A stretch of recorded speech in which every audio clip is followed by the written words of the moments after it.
नमस्कार, ओम नमः शिवाय. मी गीताच्या घरी तुमच्या सर्वांचं स्वागत आहे. तर गरम पाणी पिऊन झालेलं आहे. फिरून आले, गरम पाणी पिलं आणि आज मेथीदाण्याचं पाणी पिलं. मेथीदाण्याचं पाणी हे खूप पौष्टिक असते आणि मी त्याचाही व्हिडिओ घेऊन येईन एखाद्या वेळेस. आणि मला तसं तर मेथीदाणा आवडत नाही, पण पिणं किती आवश्यक आहे त्याच्यामुळे मी 8 दिवसातून एकदा तरी पित असते. आणि एकच कधी पाणी प्यायचं नाही. कधी बडीशोप पाणी, कधी जिरा पाणी, कधी मेथीदाणा पाणी. प्रत्येक वेगवेगळ्या दिवशी असे वाटलं तर लिहून ठेवा तुम्ही की कुठल्या दिवशी आपल्याला कुठलं पाणी प्यायचं आहे. आणि पाणी पिऊन अर्धा तास झालेला आहे आणि नंतर मी चहा घेतला. आत्ताच चहा झालेला आहे माझा. तर आता म्हणलं की स्वयंपाकाला सुरुवात करावी. आणि आज माझ्या आवडीची भाजी करणार आहे मी. मला पारंपरिक भाज्या जास्त आवडतात. तर आज स्पेशल जी भाजी आहे ती तुमच्याबरोबर शेअर करणार आहे.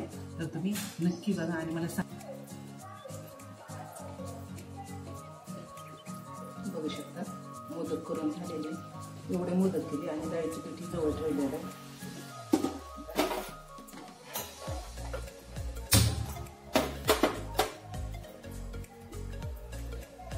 मोदक बरोबर कांदा छोटासा बारीकसा चिरून घेतलेला आहे. कांदा बारीक चिरून घेतलेला आहे. अद्रक, लसूण, खोबरं याची पेस्ट आहे. आणि याच्यामध्ये तर तुम्हाला सांगितलेलं आहे काय काय वापरते. आपले मोदक करून झालेले तर आता फोडणी देऊन घेते मी. आणि एक साईडला आपल्याला गरम पाणी करायला ठेवायचं आहे. मी ठेवते म्हणजे लक्षात नव्हतं आता लक्षात आले की माझं पाणी गरम करायचं राहिलं की मी पाणी पिऊन.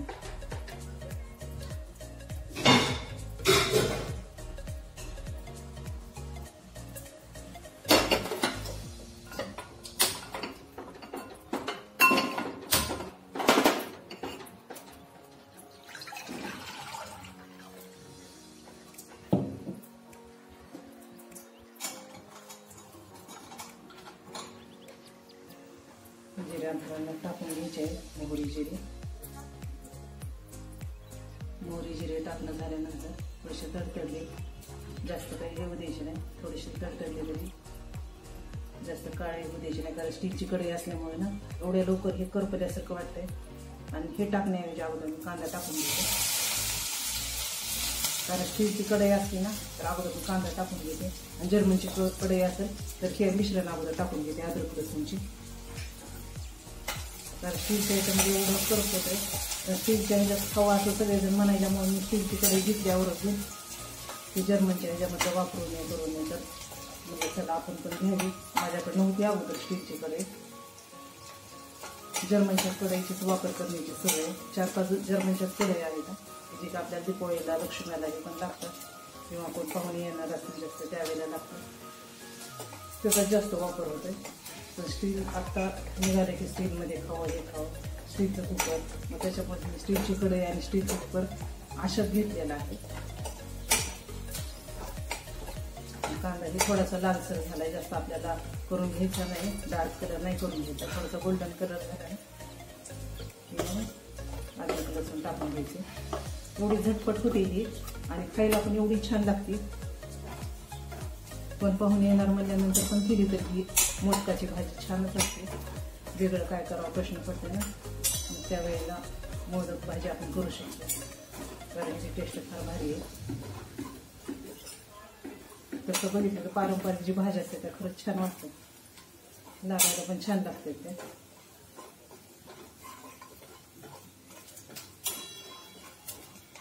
थोडंसं झाले गोल्डन कलर. आता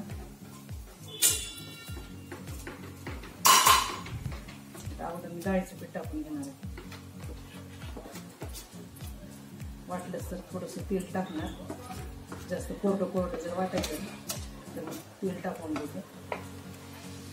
बघा लगेच कसं असं डार्क कलर यायला सुरुवात होते. एवढी टाकते कढई.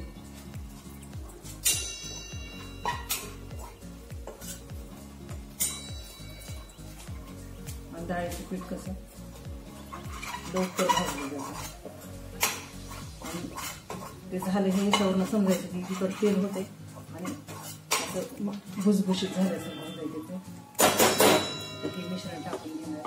गॅस बारीक करून घेणार.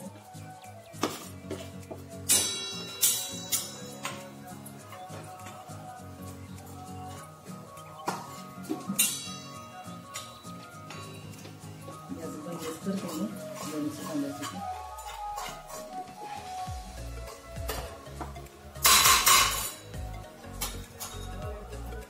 टाकून हळद. मला आज लाल तिखट नाही वापरायचं, त्या मिश्रणामध्येच लाल तिखट वापरलेलं आहे. पण भाजीच्या रस्स्यासाठी मला काळं तिखट वापरायचं जे आपण घरी करतो वर्षभर टिकणार. थोडं तेल टाकून घेते, तर मला जर जास्त कोरडं वाटायला लागतं मिश्रण.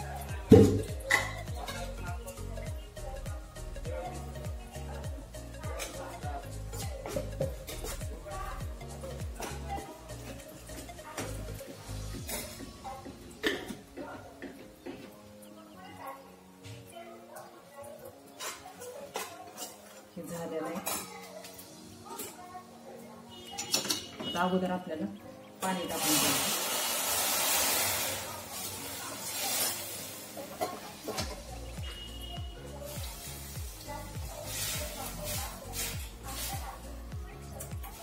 भात करणार असाल तर रस्सा जास्त करा, नाही तर डुबगुळवणी करण्यात काय अर्थ नाही. थोडं पण छान असं जास्त करायला गेलं की बेचव होती भाजी. पाणी कधी पण प्रमाणामध्ये टाकायचं जेवढं आवश्यक आहे. आणि आता जर ही पातळ दिसायची तुम्हाला म्हणजे पूर्ण आळून घेतली भाजी 2 मिनिटांमध्ये आळून घेतली.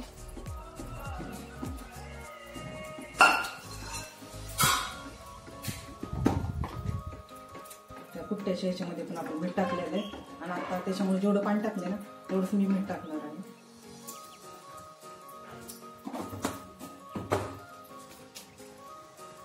याला उकळी आल्यानंतर मोदक टाकून घ्यायचे. उकळी आल्यानंतर मोदक टाकायचे, तोपर्यंत साईडला ठेवून द्यायचे.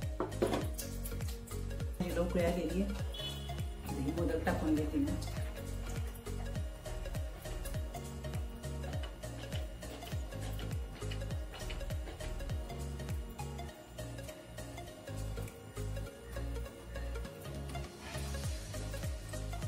सगळे मोदक टाकून घ्यायचे लागले ना. आणि आता फक्त आणखी 5 मिनिट ठेवायचं. 5 मिनिटांमध्ये मोदक शिजून जातात, कारण कणकीचे असल्यामुळे कसं तर जास्त वेळ लागत नाही. जर तुम्ही डाळीच्या पिठाचे जर केले असतील तर मात्र ते जास्त गच्च होतं, त्याला जरा शिजायला जास्त वेळ लागते.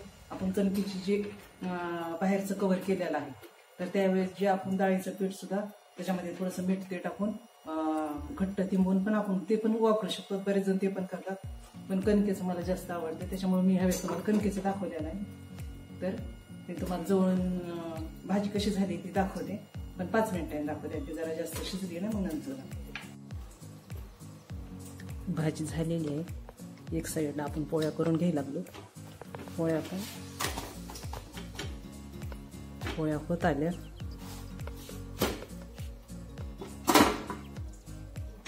भाजी दाखवते मी अगोदर, बघू शकता. सुंदर अशी भाजी झालेली आहे, खूप छान भाजी झालेली आहे. आणि भाजी शिजलेल्याचं एक तुमच्या लक्षात येण्यासाठी सांगते की जर बुडाला असतील, तळाला असतील त्या कढईच्या, तर ते मोदक शिजलेले नसतात. आणि हे असे जर असे तरून जर वर आले ना तर मग हे समजायचं की आपण भाजी आपली रेडी झालेली आहे. आता स्वयंपाक झालेला आहे, होत आलाय जवळपास. आता चला सोनूला उठवते, 9 वाजत आले. त्याचा एकदा चहा झाला ना मग नंतर मला जायचंय बाहेर आज. हे बघा कसं झोपलंय. बाळा, ए बाळा उठ लवकर, उठ. 9 वाजलेत, 9ला 5 कमी आहेत बघ, उठ. हे काय लवकर उठणार नाही दिसतंय अंदाजा, कारण रात्री मोबाईल बघतेत आणि मग सकाळी उठायला यांना नको वाटते. अवघड आहे लेकरांचं. जाऊ दे, लागते मी माझ्या कामाला. माझं आवरून घेते अगोदर, नंतर देईन त्यानं उठल्यानंतर चहा करून देईन त्यालाही. 1 hour later. स्वयंपाक झाला आपला, पूर्ण पट्टा हे आवरून घेतला आहे. धुणं झाले, धुणं वाळू घालणं झालेलं आहे, ड्रेस चेंज केलेला आहे. आणि आज जायचं आहे थोडंसं बाहेर. तर म्हटलं तुम्हालाही सांगावं की कशासाठी जायचे. मी आल्यानंतर ते सांगणारच आहे. रुमाल घेणं झाले, आता पर्स घेणार आहे आणि यांच्याबरोबर गाडीवर जाणार. आलो तर आम्ही आता हॉटेलमध्ये. यांनी चलत म्हणले गाडीवर की चला अगोदर नाश्ता करू, तुला मी सोडतो नंतर. डीमार्टला जायचे मला आज आणि ह्यांना जायचे बाहेरगावी. तर म्हटलं ठीक आहे चला. आजही त्यांचा नाश्ता झाला नव्हता, पोळ्या खायच्या होत्या. मग त्यांनी इडली मागवली, कारण त्यांना इडलीच आवडते आणि मला आवडतं डोसा. कुठेही गेलं की कधीही खायचं म्हणल्यानंतर बाहेर नाश्त्यावर मी पहिल्यांदा डोसाच घेते, कारण डोसा हा फेवरेट आहे माझा आणि छान असते तिथे हॉटेलमध्ये तिरुपतीमध्ये. आणि म्हणलं नाश्ता करावा आणि जावं डीमार्टमध्ये, कारण मला थोडंसं सामान घ्यायचं आहे आणि यांनी सोडलं मला जाता जाता, त्याच्यामुळे आज स्वयंपाक लवकर आवरला होता मी. आणि डीमार्टमध्ये एवढी गर्दी असते, 1 तारखेच्या नंतर तर भरपूर गर्दी असते, तुम्ही पाहू शकता केवढी गर्दी आहे ती. आणि सगळ्या गोष्टी बघत बघत कधी 2-3 तास जातात हे आपल्या लक्षात पण येत नाही. आणि मला तूप पण घ्यायचं होतं, तूपसाठीच जास्त करून माझं जाण्याचा आठास होता, कारण तूप माझं संपलं होतं आणि गावाकडनं अशात आणायला गेले मी. त्याच्यामुळं म्हणलं चला आता हे पॉकेटमधलंच एकदा वापरून तरी बघावं, नंतर कसं असतंय ते ठरवावं. आणि तुपाच्या किमती तर समजा दोन्ही सेमच होत्या, घरगुती तुपाची आणि ही तुपाची सेमच होती. पण खाल्ल्यानंतर आता लक्षात येईल की घ्यावं का नाही घ्यावं. आणि सगळ्या गोष्टी खाण्याच्या हे लेकरांच्या पाहिल्या केल्या, सगळ्या गोष्टी व्यवस्थित भाव असते. डीमार्टचा भाव खरंच व्यवस्थित लावतात ते. आणि इतर दुसरीकडनं सुपर मार्केट दुसरी जे असतात तिथून घेण्याऐवजी मला डीमार्टमध्ये जायला जास्त आवडते, कारण एकतर कसं रिजनेबल असते तर आणि सूट असते, ऑफर असते त्यांच्या नेहमीच, कुठल्या ना कुठल्या ऑफर सुरू असतात. आणि माझं तर कसं एकदा गेलं की तिथंच मी गुंगते, जवळपास 2-2.5 तास माझे कधी जातात. जे नाही वस्तू घ्यायच्या ते पण पाहत बसते. त्याच्यामुळेच हे सहसा माझ्याबरोबर नाहीत येत. नाही म्हणतात तू कुठेही बघत बसतीस, वेळ लावत बसतीस. आणि कितीही नाही म्हणलं तरी खाली आहे सगळं घेण्याच्या वस्तूचं आणि नंतर वरती कपड्याचं आहे. पण वरती गेल्याशिवाय मला कधीच राहत नाही. वरती घेणं असो नसो, एक चक्कर मारायची की व्हरायटी कुठली आली बाबा, छान आहे का नाही, कुठले ड्रेस छान वाटतं, कुठले नाही, लेगिन्स घ्यायची का नाही, त्या सगळ्या गोष्टी असतात. आणि त्या सगळ्या बघत बघत कधी वेळ जातोय नाही कळत. आणि ह्यावेळेस खरं माल छान आलेला आहे डीमार्टमध्ये. ज्यांना कुणाला जर शॉपिंग करायची असेल तर खरंच छान आला आहे ह्यावेळेसचा माल. आणि भरपूर व्हरायटी ठेवली मेनमध्ये, पहिल्यापेक्षा जास्त सुधारणा केलेली आहे त्यांनी. आता जरा सेक्शन पण 2 केले तर, आणि ड्रेस ते पण व्हरायटी छान आहे. आत्ताच येऊन बसले डीमार्टमध्ये, एवढी गर्दी होती आणि काही घेणं झालं नाही. महत्त्वाच्या फक्त मला 2 वस्तू होत्या, त्या 2 वस्तू घेऊन आले. पाहिलं भरपूर, पावसाने एवढा हैराण झालेली आहे आणि काय घ्यावं काय नाही.